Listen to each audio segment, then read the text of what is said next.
Good afternoon, everyone. This is Anthony Mento here from Life Brokerage. Thank you for joining us this afternoon. This is our first of several webinars to come, just educating the findings in our industry that we have discovered and been successfully working with.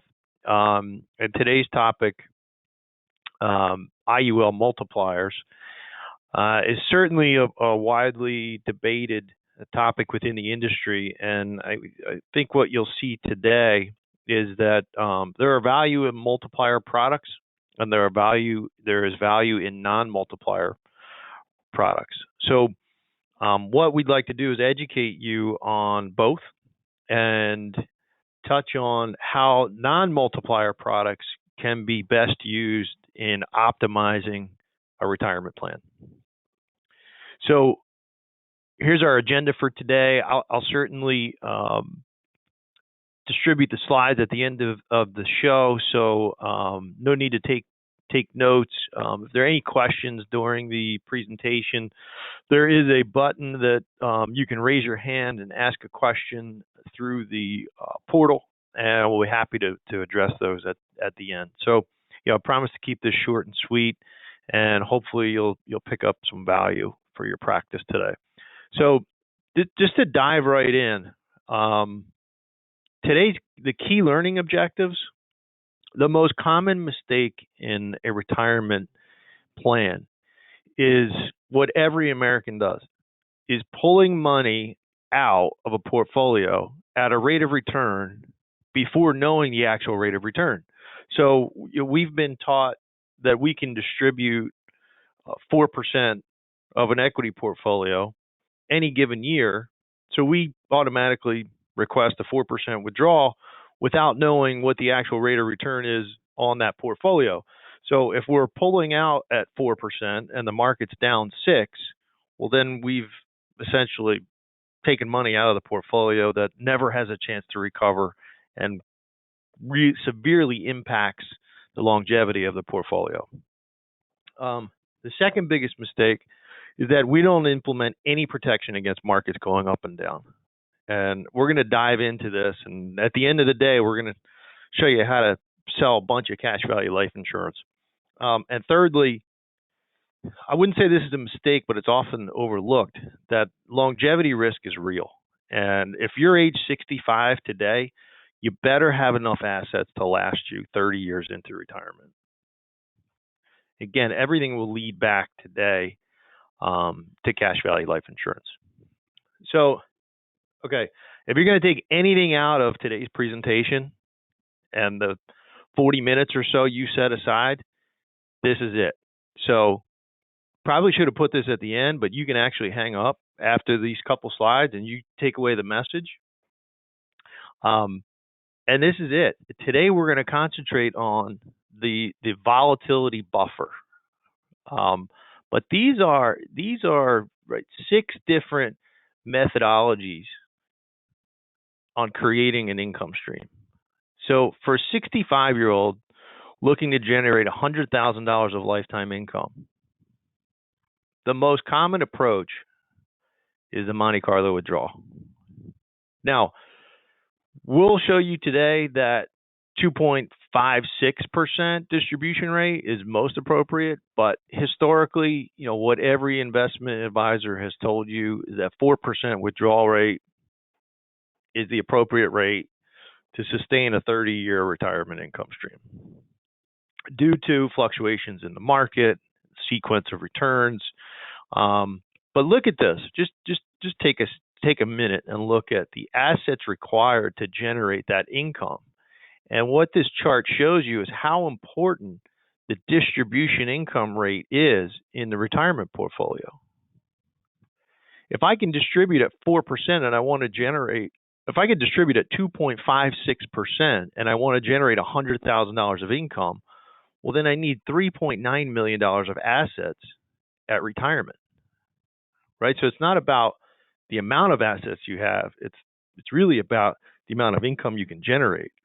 So where IUL comes into play, and multiplier IUL, non-multiplier IUL, is this volatility buffer strategy. And if we can create enough cash value to sustain 4 down markets, 4 years of a down market, then I can distribute not 2.56%, not 4%, but 6% of a retirement portfolio. And I'd only need $1,666,666 in assets versus 3.9 million in a Monte Carlo simulation.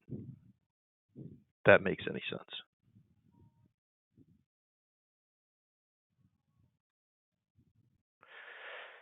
Simple strategy, right? We're covering the retirement asset with a buffer. So, common approach, without cash value life insurance, save a bunch of money in my 401k. I create $1 million asset, and at retirement, take a 3.5% withdrawal rate, and I get to spend $35,000 a year of income. Common approach. Our recommendation is to split the baby, right? Take 75% of that contribution and continue to plow it into your equity portfolio, and take 25% of that contribution and plow it into a cash value life insurance policy. Now, at retirement, keeping this really simple, not assuming any growth, but $750,000 of equities versus $1 million of equities at a 6% withdrawal rate. Because I have that buffer, and we'll get into how we can increase the 3.5% distribution rate to a 6% distribution rate because of the buffer, I get to enjoy $45,000 of annual income. So we've increased the spendable income, we've decreased significantly the risk in longevity of the portfolio, and we've created an asset that's going to pass to the family income and estate tax free if set up properly. So we're constantly sharing this message, and what we'd like to show you today is that clients are tired of hearing from us. So let's use the industry, and let's use the banks and wirehouses to help us tell this story. And I'm going to give you a bunch of cool stuff today that you can use in your practice. And if you need hard copy or electronic copies of any of this, and you don't want to access it directly from their websites, I'm happy to share that. Just email me after the presentation. But one piece that's incredible, and you can go out to JP Morgan and you can Google 2019 Guide to Retirement. This is a wonderful resource. Anyone can access it. You're supposed to be securities registered to get your hands on it, but you don't have to. You just kind of check a box and they'll email it to you. Or if you have a friend that's securities licensed, they can grab it and share it with you. But it gets into, it's probably 100+ pages. There is a,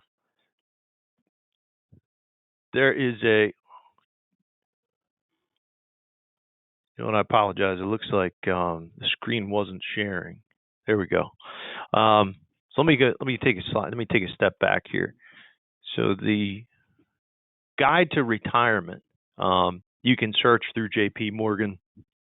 It's a wonderful resource where you're going to see the various parts of the retirement plan. In case anyone didn't see, by the way, the screen wasn't sharing. This is the asset. This is the asset chart that we were referring to.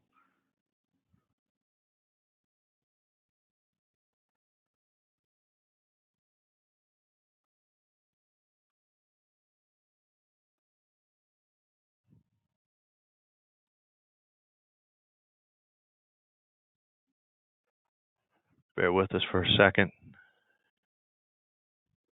There's some technical difficulties that we can work through here.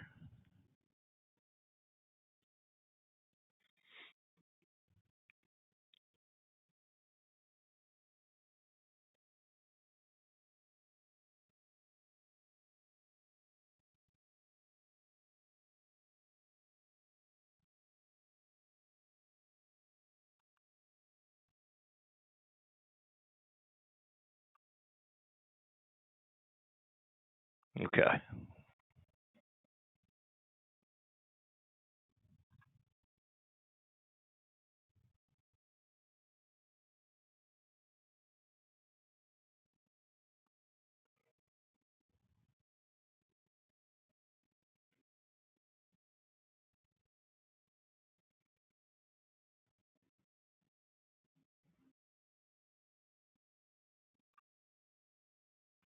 Okay, we're back.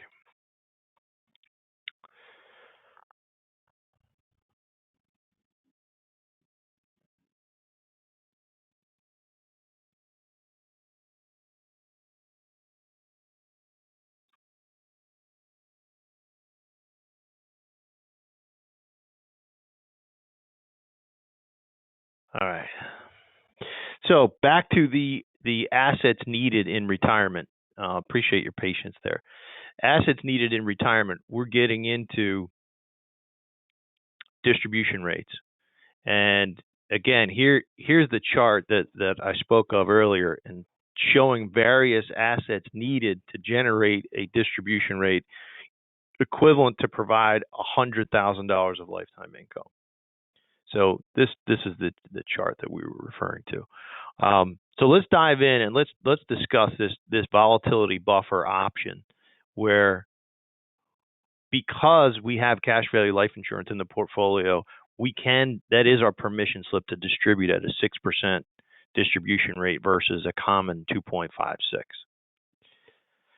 And here's the chart discussing splitting the contributions to grow a portfolio of $750,000 of equity to $250,000 of life insurance, and the increase in annual retirement income. So we're going to just to recap this. So again, we want to use the industry tools available to us, because the banks and wires are constantly banging heads with the actuarial science and the insurance industry. To debate which products are better. But the reality is you need both to optimize a retirement income stream.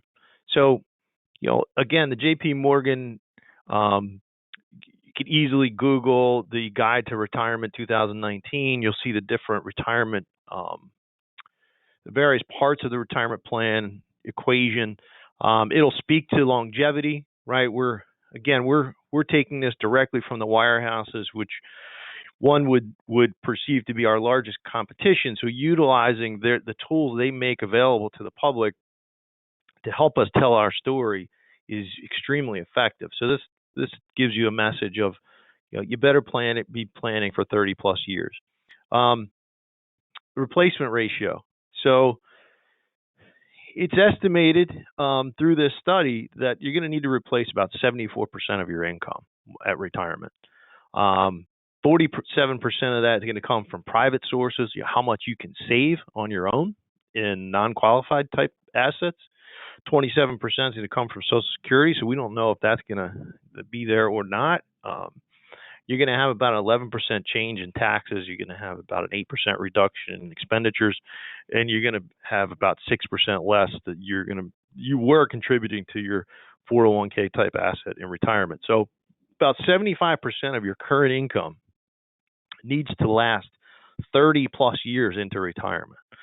Obviously, the higher the earner, the more of a gap, right? Because a $30,000 household income is going to be reliant on Social Security for 60% of their retirement income.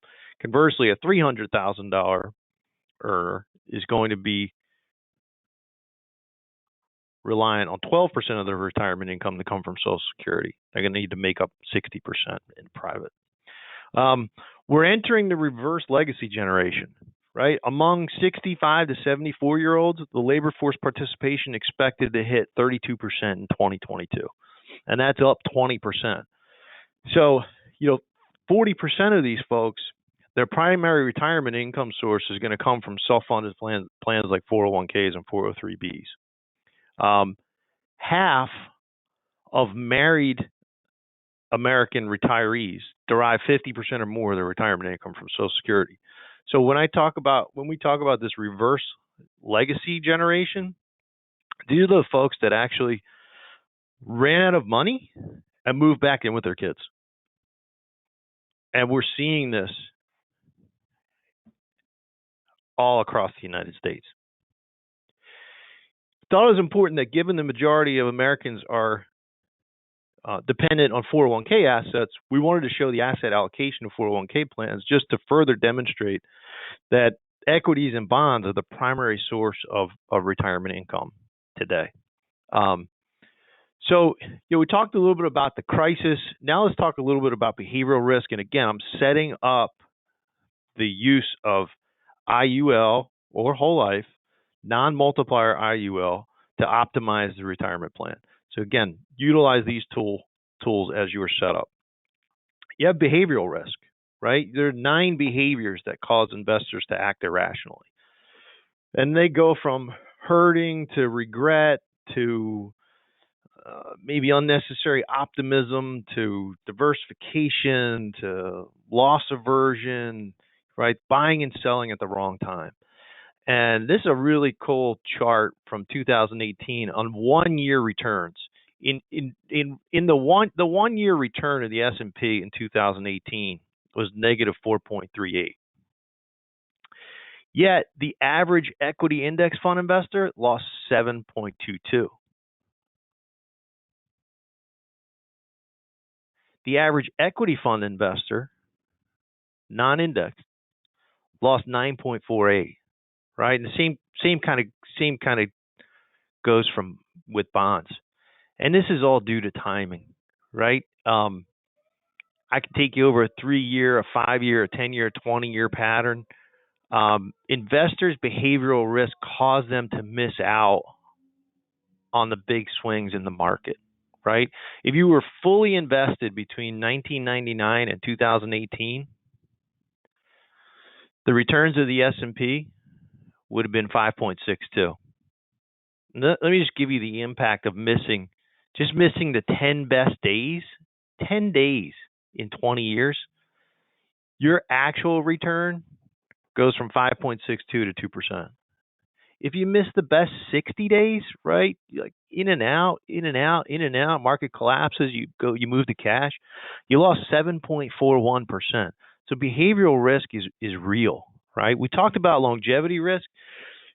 Again, here's another tool I'm going to give you. The assets in retirement chart would be my favorite tool of any slide I'm about to share with you. But if I had a couple additional favorites, the Vanguard retirement nest egg is amazing. You'll put in the amount of assets at retirement. You'll put in you get to dial up and down 60% equities, 40% bonds. You hit the simulation, it runs a Monte Carlo simulation, and it tells you at a given withdrawal rate how long your portfolio will last into retirement. And what you'll find is that there is a magic number that you will find in a 60-40% allocation, and that magic number somewhere around 3.5%. So again, I love to use the bank and wirehouse tools to educate clients because it's not labeled with a John Hancock logo or an AIG logo or a Lincoln logo. We are impressing upon these individuals, educating them on withdrawal rates, utilizing the bank and wirehouse's own tools. Fidelity is a similar tool. Again, I'll forward these out to you. Fidelity is a similar tool that also shows the sustainability based on withdrawal rates. And the Society of Actuaries has a great tool where if you answer some basic questions like, do you smoke, do you exercise, they'll predict your longevity, which is really neat when it comes to planning. This is a nice tool to show a customer various distribution rates and the probability of running out of money in 30 and 35 years. So you'll see at this 3% rate, that's probably the healthiest of them all. There's 3% rate. There's about a 93% probability that your portfolio can get out 35 years into retirement. And you see obviously what happens at the 8% and the 7%, and the probability of running out of money goes up exponentially. Common response we get, stocks and bonds are negatively correlated, and we'll just diversify our retirement with more bonds. And that's wrong. That's just flat out wrong. So in the last 50 years, both stocks and bonds have been down together on average every 2 of 10 years. So they are not negatively correlated. And I'll share with you later in the slides an actual article from Vanguard. And this further explains, by de-risking, to go from 100% stocks and 0% bonds to 75-25 and 50-50 and 25-75. And you see, by de-risking, you're actually decreasing the probability of increasing the probability of running out of money. So converting to bonds is not the solution. And here's an example, again, right from the J.P. Morgan Guide to Retirement. Depending on the allocation. So the first chart shows 4, 5, and 6% distributions rates at a 40-60 portfolio, right? And you see the nosedive at 6% distribution rate. And then the second chart actually shows you different allocations. So using a 4% withdrawal rate, what happens in a 40-60 equity portfolio, a 20-80 equity bond portfolio, and then 100% cash. So this, again, just further emphasizing distribution rate. And if you can teach your clients about distribution rate, then you can get past the comment of cash value life insurance is a horrible investment because the yield on it is poor. The charges are too high. And to an extent, that's true. So you need the banks and wirehouses to chase those yields pre-retirement. You need the 6s and 7s and 8s pre-retirement. Conversely, once you have a pile of money at retirement, what you're showing here and what we're demonstrating to the consumer is that they can't do any better than 4% distribution rate. And what you're going to see is by having life insurance in the portfolio or having a buffer against down markets, you could take that 4% distribution rate and increase it to 6 or possibly even 7.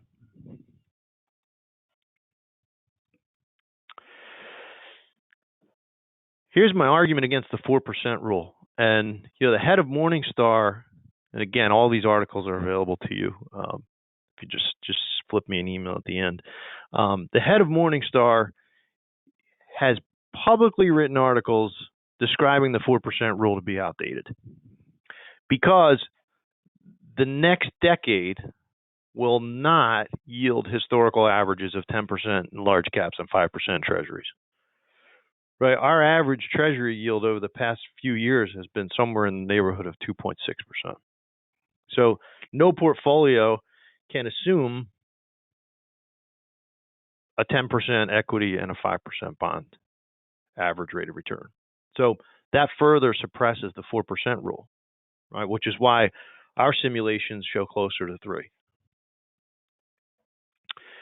And here's why. Sequence matters. Right, and a bad start and a good finish beats a good start and a bad finish any day of the week, right? Until you start distributing money. So what I'm showing you here is that following a down market is typically an up market, and if you are selling assets, equity assets, in a down market, then you are further depleting the account balance so that when the market turns and on the way back up, there's less money in the portfolio to earn interest. So it's like a double negative, right? Your account balance took a hit, and then you sold assets to live on, and you didn't give the portfolio a chance to recover. So this is a piece that Adam DeMarco in our office created. This is a 40-year-old who starts with $100,000, okay? And we're assuming a 5% distribution rate. And the message that we're sending here is that while you're accumulating assets, the sequence does not matter. The average rate of return matters. So these are two different portfolios. They both get to 8% at retirement age 65, and they have two very different sequences. And what you'll see is when you're accumulating assets, it does not matter the sequence. Where it does matter, it makes a huge difference between two different portfolios is in retirement. If you begin with some early losses, your portfolio, and you're selling a 5% distribution rate every year into those losses, like in here in portfolio A, you have a -9, a -12, and a -22. Your account balance goes from $615,000 to $287,000. That's a huge drop that you'll never, ever, ever recover from. And by age 78, your portfolio's out of gas. Conversely, and there's no control over this.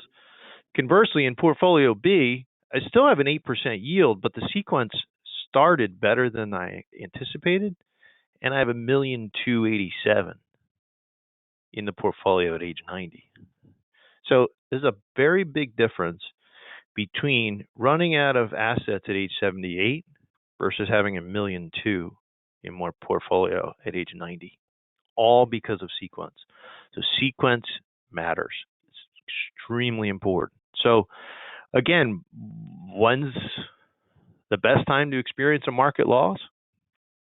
Well, when you're accumulating, you want to take your lumps early on when there's only a little bit in the account, right? And here's a great start, bad end, steady average, and a bad start, great end, right? You can see the difference in the portfolio. So in this instance, the third option, bad start, there's only a little bit in the account. Great ending is when there's the most in the account. You see this shaded area.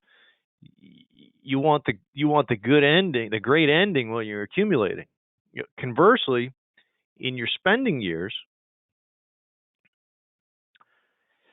you don't want to take the big hit early on. You want a great start, and you're okay with a bad ending. But you need a great start when the assets are at their peak. So sequence becomes extremely important. And again, I know we're all life insurance salesmen here, so I'm going to set this up to get into the cash value life insurance.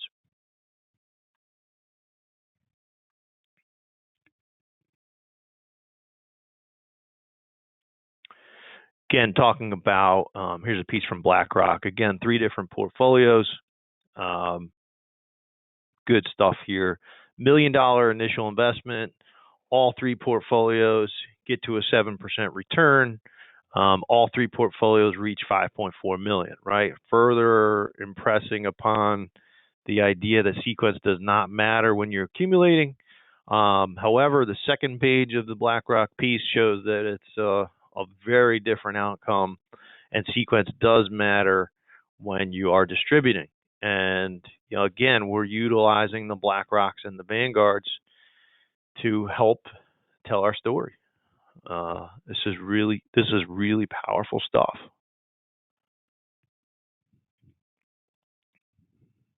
I think we got to the constant versus fluctuating. So I'm going to get into a quick study. All right, so retiree in 1973, and this is going to lead into where we're headed. Retiree in 1973 with $1 million of investments in the S&P. Average S&P return over this period is 6.7%, right? Client says, okay, I'm earning 6.7%, so I'll distribute at 7%, right? Barely piercing the principal, and I'll take on $1 million, I'll take $70,000 a year of income. Terrific. 15 of those years of this 20-year period, in 15 of those years, the market was up, and 5 years, the market was down. So here's my $1 million. I added 1% inflation. I took $70,000 plus 1% inflation, and market returned 7%. But I got off to a bad start, good ending, and my account diminished to $445,000 with a starting balance of $1 million. Only 5 bad years. Now, just a quick lesson. If the client, let's say hypothetically, the client only withdrew the $70,000 from the investment plan in the years the market went up.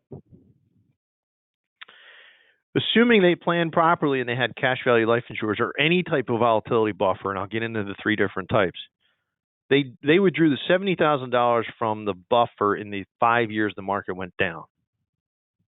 So by not taking money when the market down creates staying power for the investment to recover. So how much did this client have after 20 years by not taking $350K of income in the 5 down years of the market? And here's the answer to my question. 5 years I blacked out where we used a buffer asset, just 5 years. And instead of a $445,000 asset, there's a $3.6 million asset. And this concept right here is what we call a volatility buffer, planning for a market downturn. And I'm going to cover volatility buffer right now. 3 different buffer assets. You can have a line of credit on a reverse mortgage. You could have a cash value life insurance, or you could have a stockpile of cash. You could use cash itself. And here's a chart by Dr. Wade Pfau, who's a professor at the American College, who are teaching these principles through the American College RICP course. The RICP course is the fastest growing curriculum at the American College, all based off of these principles. If I had a 50-50 allocation 30 years into retirement, I used the 4% rule, and I took distributions every year, this particular retiree would run out of money by 1995. Right here. See the nosedive. No buffer, weathered the storm, market up and down, don't care, I'm taking my 4%. These various colored lines represent skipping or buffering just 1 year. And we picked a few of the worst years just to show you the residual value of the portfolio with just 1 year of buffer. And in our case, all signs point to the cash value life insurance buffer. So if I skip 1967, what happens? Okay, my portfolio is like 950,000 versus zero. Right? If I skip 1970, I don't know, 850,000 instead of zero. If I skip 1975, my portfolio is worth $1.3 million instead of zero. This is powerful stuff. So what does a volatility buffer do? It provides liquidity for unexpected expenses and fluctuations. It acts as a buffer for down years in the market, and it allows time for the investment accounts to recover after a down year. Because I'm going to bring this chart back here, and I'm going to show you that typically following a down is an up or several ups. So here we get into the purpose of today's meeting. Most efficient product choices as a buffer: low-cost IUL, preferably with an asset charge no greater than 2%. Negative returns in a cash value is not efficient. So if you have a 6 or 7 or 10% asset charge, a multiplier type product, it wouldn't be the most efficient solution in this strategy. Not saying it's a bad solution, but in this strategy, you want to minimize the downside. You want the lowest charges possible because, again, we're utilizing this asset as a buffer against down market. We're not looking to drink from the fire hose and capture 3 and 4 times the market. We're utilizing this as a buffer, a cash type equivalent. And we can certainly add long-term care or chronic illness riders. Now, we have some clients, agents that prefer whole life, which is still a very viable solution. We support it. We like it. But we're a little bit uneasy about the past 5 to 7 year bond yields creating a declining dividend for the foreseeable future. We don't see whole life distributing as well as IUL, but again, still a viable solution. We could certainly add a long-term care rider to whole life as well. So our 2 favorite product choices as a volatility buffer would be a low-cost non-multiplier IUL or a whole life policy.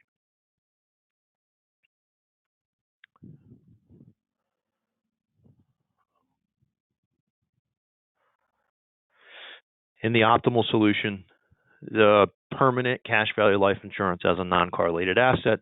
And here's an examples of two output charts that we use here at Life Brokerage, one showing an indexed universal life and one showing a whole life, which give everything to you on a one-page summary sheet in whatever flavor of your choice. So let's get into IUL multipliers. So a bonus multiplier is a method of modifying the caps and participation rates. So unless you know what you're looking for, you may not realize that the illustrated interest rate is being enhanced in the background by the multiplier. So there's no secret, it is a much more aggressive design using a multiplier than a non-multiplier. So I try to make this really simple. So assume you have a 50% multiplier. 50% is applied to the interest credit as a bonus. So an 8% index credit in the S&P times 50% gives you a 4% bonus through the multiplier.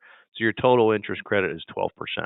So again, 8% growth, 50% multiplier, your total interest credit is 12%. Same example, 12% interest credit, 50% multiplier, you got a 6% bonus credit. So obviously there's some additional charges used to support the multiplier. So this is why we don't typically use high asset-based charges in the buffering strategy, because your account value will decrease. It's not a true S&P indexing as we know it. So what we're doing, and I'm going to show you a picture. I'm a football guy, so I'm going to show you a picture that helps me understand a little bit better. We're very simply, multipliers, they expand the cap and they also expand the floor using a policy charge. So caps as we know them, right, a 0% floor and a 10% cap. Here's the football field. We're going to play in between the two goalposts, and we know that we're going to play in the perimeter we're going to play inside the scope of this 100-yard football field between 0 and 10. What a multiplier does is just expands the goalposts. If there's a 6% asset charge, well, then I take my cap of 9.5 and I assess a 55% multiplier. So 9.5 times 55% multiplier, you're essentially expanding the cap to 14.73. It's 9.5% times 100 times 1.55 equals 14.73. So again, what we did was we expanded the goalpost through policy charges.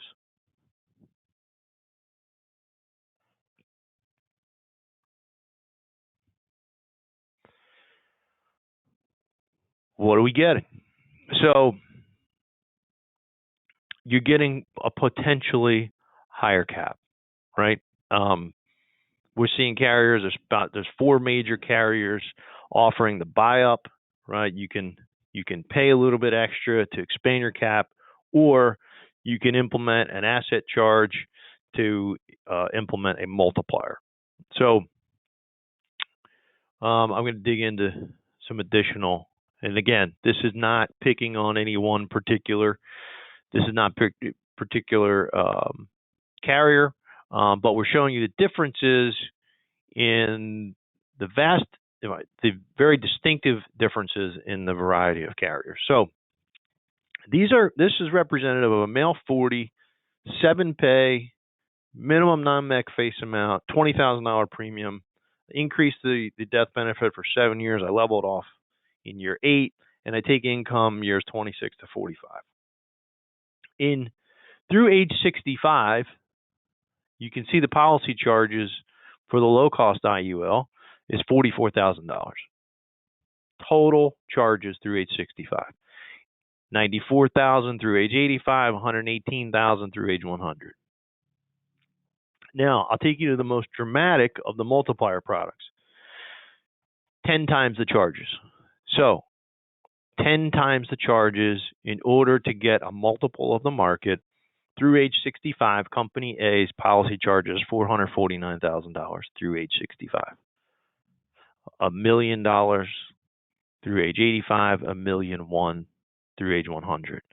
And what you'll see is that over 85% of these excess charges are to support the multiplier. So you're seeing, in essence, 10x, 10 times the policy charges in the multiplier product.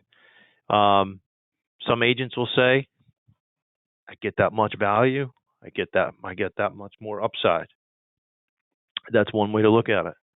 But we don't know how markets are going to perform. And what I can tell you is that when we are utilizing IUL as a volatility buffer, we don't want these excessive policy charges. If you are looking to insure a key man and they want the upside, the sky's the limit. I'm 35 years old. I'll take on all the risk. I'm not thinking about optimizing retirement plans. Then the multiplier may be a fit, right? As Bobby Samuelson says, you're drinking from the fire hose in these types of products. So again, this is not to debate whether they're good or bad, it's to educate you on the differences between them. So let's take it a little bit further.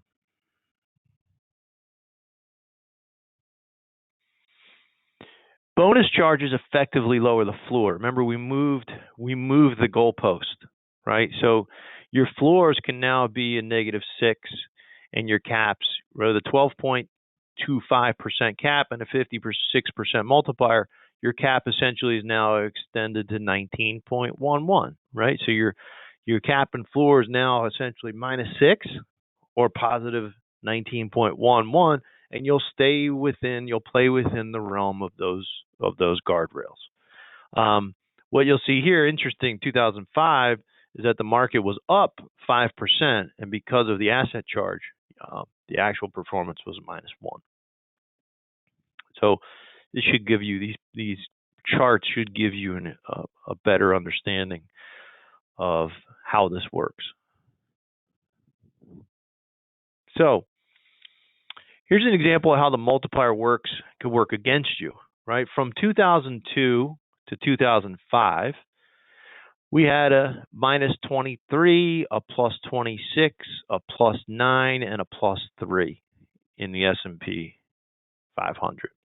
Assuming we started with $100,000 cash in both products, I subtract my 6% asset charges, I implement my multiplier, interest credits over these 3 years, $35,000, then I have to back out my charges of $24,000, and I'm left with $11,000 of credit. So my $100,000 grows to $111,000, right? Seems like a lot of work for $11,000 of credits. The non-multiplier product starts with $100,000, 13% cap, interest credits, $28,000. Right? In down market, the low cost product will perform much better and have $128,000 versus $111 because they're not sweeping the account value with 6% asset charges.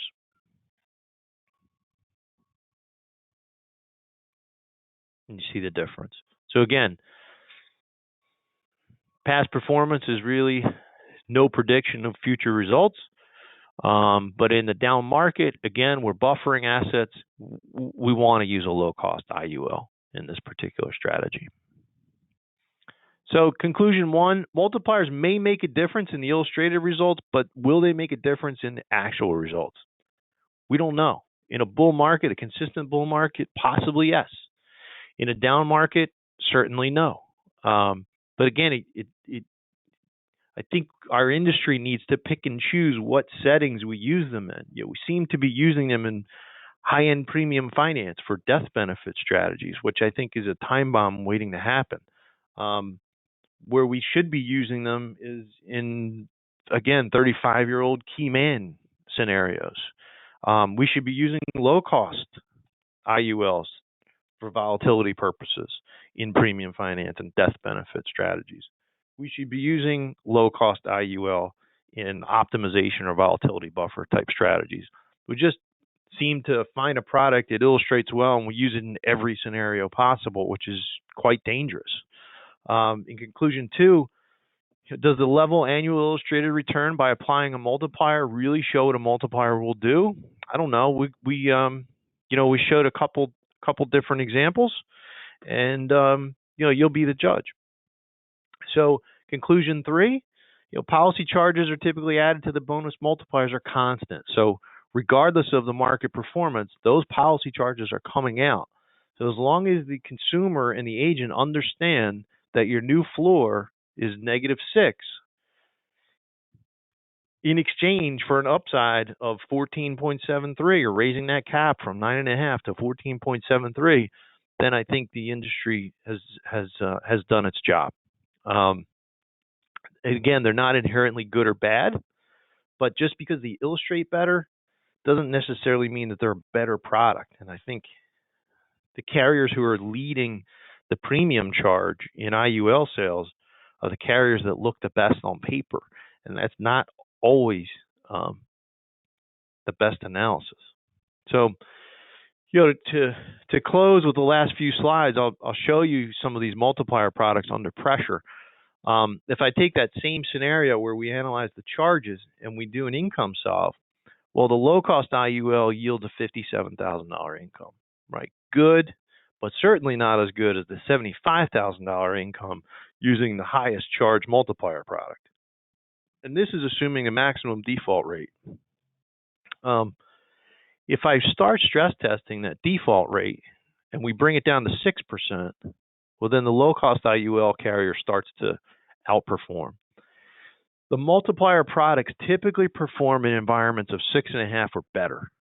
So if the S&P is not going to consistently return 6.5 or better consistently, then you're better off with a low-cost IUL type strategy. So remember, it was 75,000 at the default rate and 31,000 at 6%. That's a really big difference, and you see how sensitive the income solves are based on just a couple hundred basis point difference in performance. If I get real crazy and reduce this to 5%, well, the low-cost IUL obviously continues to shine because it doesn't have such high policy charges, and the multiplier product actually lapsed at age 97. Couldn't even take any income in a 5% environment. In a 4% environment, the multiplier product is just not for you. You shouldn't be buying it. But you see that the low-cost IUL product will generate an income of $8,600, which cumulatively over 20 years is worth $172,000 versus zero. So, what does stress testing suggest about multipliers? They tend to perform better at higher illustrated rates, but worse at lower illustrated rates, right? And that's the term leverage. If you're buying a multiplier, you are adding volatility, but you're also increasing potential upside. So you need to determine if that really makes sense for you, and will it actually work. I won't get into the spirit of AG 49, but the message I want to send here is that if you are using multiplier type products and the regulators change the rules of the illustration, which is in very intense discussions, you may no longer be able to illustrate multipliers. So if you sold a multiplier type product in 2017, 18, 19, and projected certain income streams at 5 or 6% performance, you will never be able to replicate those scenarios again running an in-force ledger if the NAIC changes the ability to illustrate multipliers. They have not discussed taking them away, but they have discussed eliminating the ability to illustrate them. So consumers are going to be extremely concerned when you cannot replicate or get even close to the original sales illustration. Use that implementation. Again, no matter how good the product is, if you overpromise and underdeliver, things typically don't end well. So the big epiphany is the lower interest rate you illustrate, the higher likelihood that your client's actual results will be achieved. So we try at Life Brokerage to really pull back on these designs and show a low charge solution in that most relevant application, and we show a high charge multiplier solution when requested, or in a specific environment of a younger consumer who's not really interested in long-term planning. But I hope you were able to get some value from today's presentation. I apologize for the technical difficulties in the beginning of the show. So at this time, I'll open this up to any questions or discussion.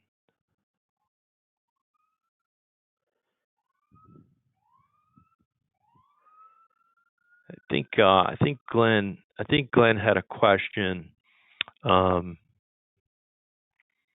had his hand raised at some point in the show during the slides.